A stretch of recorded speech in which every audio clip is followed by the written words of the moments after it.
All right, folks, you've seen my first guest in numerous films, including the Alien movies, Ghostbusters, and The Ice Storm. Currently, you can see her in the critically acclaimed movie Tadpole. Please welcome Sigourney Weaver.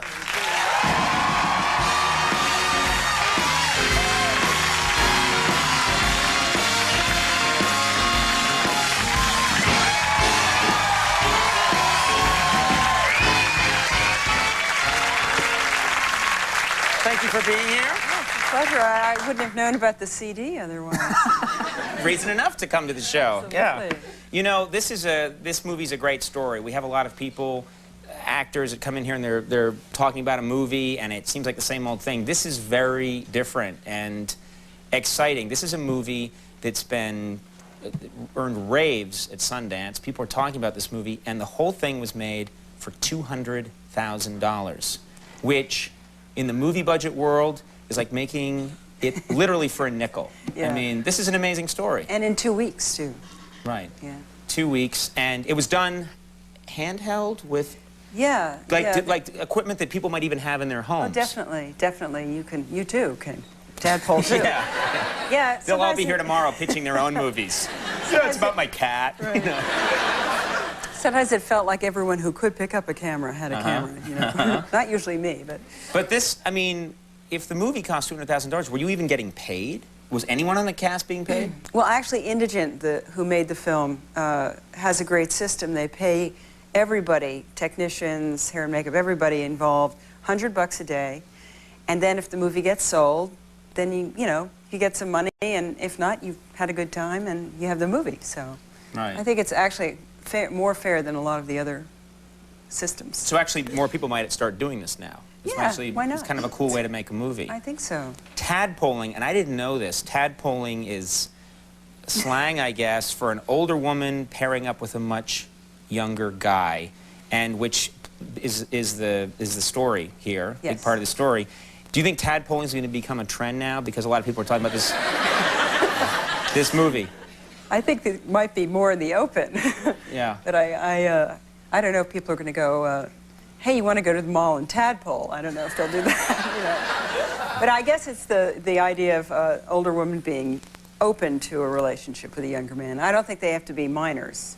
You know, he's only 15, so it's a sort of interesting case. Right, right. It's a lucky fella. Now, now, have you been attracted to younger men in your life? I've usually only gone out with men younger than me, even by a couple of years, even when I was like in my 20s, because I think because I'm so immature, I was, felt more at home.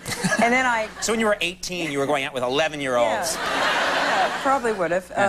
And then, of course, I met my husband, and I knew he was younger. I thought, well, if he's younger than 27, if he's younger than 28, I'm not going to go out with him, because I was like 34. So on the big date, I say, well, how old are you? And he says, well, I'm 27.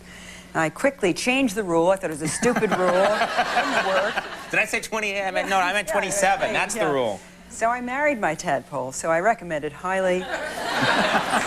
Do you call him my tadpole? No, but I will from now on. Guys don't like that. I know. They don't like that. Don't do that. Yeah, we've been married almost 18 years now. Now, you've had many successes in the movies, but I know you must get this question a lot. Do you ever think you're going to do another Alien movie? Is there any talk of another Alien Now movie? they're talking about Alien versus Predator. So I think that's... I heard it was Alien versus two Predator people will versus go. Rocky. That's what I heard. That would be good.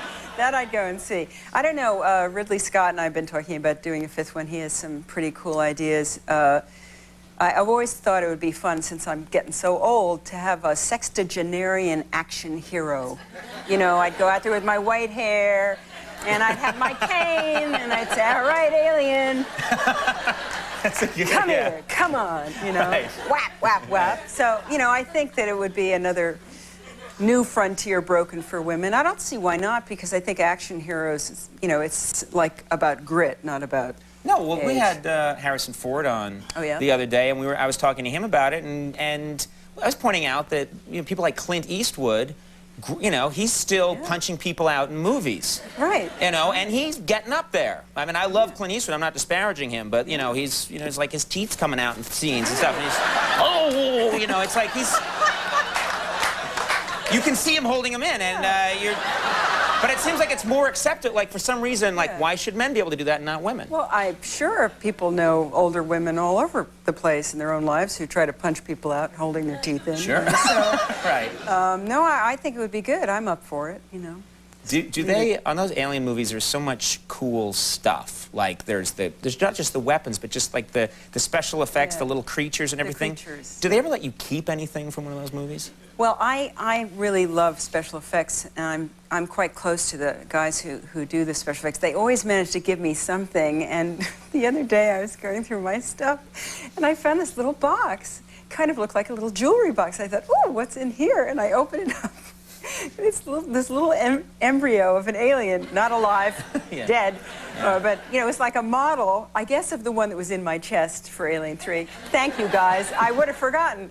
But it was kind of cute, you know. Someday it'll be on eBay, I guess. I don't know what else to do with it. That's such a weird thing to be, like, just looking through your knickknacks. Like, someday, years from now, like, going through stuff with your grandchildren, and, oh, and look at this. The alien that burst from my chest. That's for you, Tommy. Right. You've had, you know, I was thinking about it today. You've done so many different roles, so many different kinds of movies. You've done big action movies. You've done comedies. You've done just about everything. Is there something that you haven't done in your career, something that's just kind of... I mean, we talked about this, actually, the last time you were here. You mentioned that you might someday want to do, like, a Vegas floor show. And I was thinking, like, oh, that'd be kind of cool. Like, Vegas sounds good to me. Vegas, you know, alien dancers. And I'm out there with my flamethrower.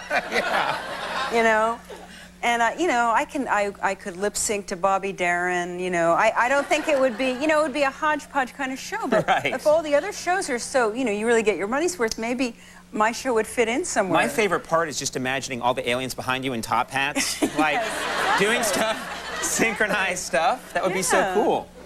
Yeah, I'll work on it with you if you want. Okay, all right, thank you. I have a lot of pull in the business. You're tall enough to be an alien, too. We could do a duet. Oh, please, let me be in that show.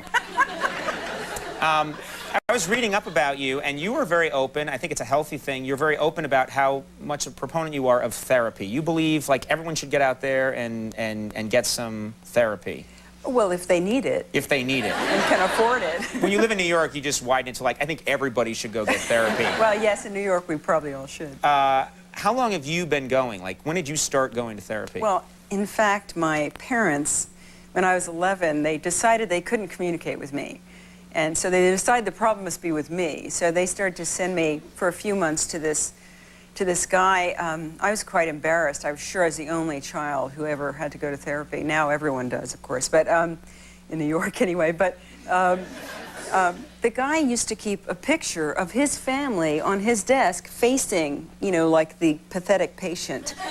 And it would be like everyone was ideal, and there was a little girl my age who was like perfect, you know, party dress, big smile, you know, like, we're a happy family. You're here because you're not in a happy family. You had to look at that the whole time? I did. You know that picture just came with the frame. It looked like one of those just pictures. Glued his head in there so that people would feel bad. Yeah, but I never talked to him. I thought that might make the therapy successful, and I actually liked myself as I was. So I used to play checkers with him. And you just wouldn't talk about your problems at all? Oh, I wouldn't talk about anything. I said hello and goodbye, really. It was sort of a waste of their money. And in fact, my parents never brought it up again. So I don't think we ever communicated better. Now, how old were you when you were doing this? I was 11. 11, so, like, because a lot of times they give you, like, toys and stuff. When I go to therapy now, they give me toys. You're kidding. I want to go to fun. your therapist. I had another weird therapist, you know, probably a good therapist, but he had hearing aids in both ears. So I don't know if he ever heard anything I said. And when he laughed, when I made him laugh, they'd go off. They'd go, That's some sort of weird, like, sonic therapy for you, like, don't make people laugh or it makes a horrible noise. No, I'm sure he heard that noise. But anyway, to this day, I really don't know if he heard anything I said. But I guess that was fine with me, you know, confidentiality and everything. The act was in sharing Please don't hear anything I'm saying. Right. Now, I want to make sure that we have a clip here from the movie Tadpole, but I want to make sure that people understand that the context of the movie. It's just a terrific idea for a movie. Well, this is about my son, Oscar. My stepson comes home to New York for Thanksgiving, and he has a crush on someone, and as it turns out, it's on me, his stepmother. However, he sleeps with my best friend, marvelously played by Bebe Neuwirth, and I have just found out about it the night before, and we're playing tennis, and I'm a little peeved at him, let's put it that way. So, and Bebe plays a character who's about 40, and Oscar is 15. Okay, let's take a look at this clip from Tadpole. Of 30 or 030. Comes from the French word for egg. Love.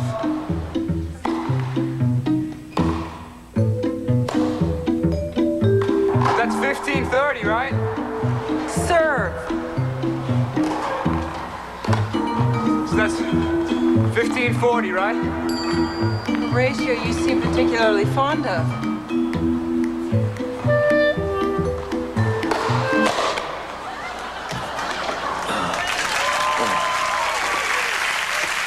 It's a magnificent movie. He's so marvelous, too.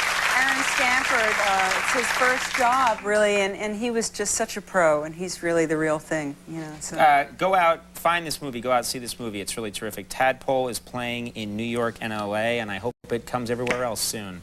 Thank you so much for being here. Sigourney Weaver, just fantastic having you. Rachel Dratch is coming up. We'll take a break. We'll be right back.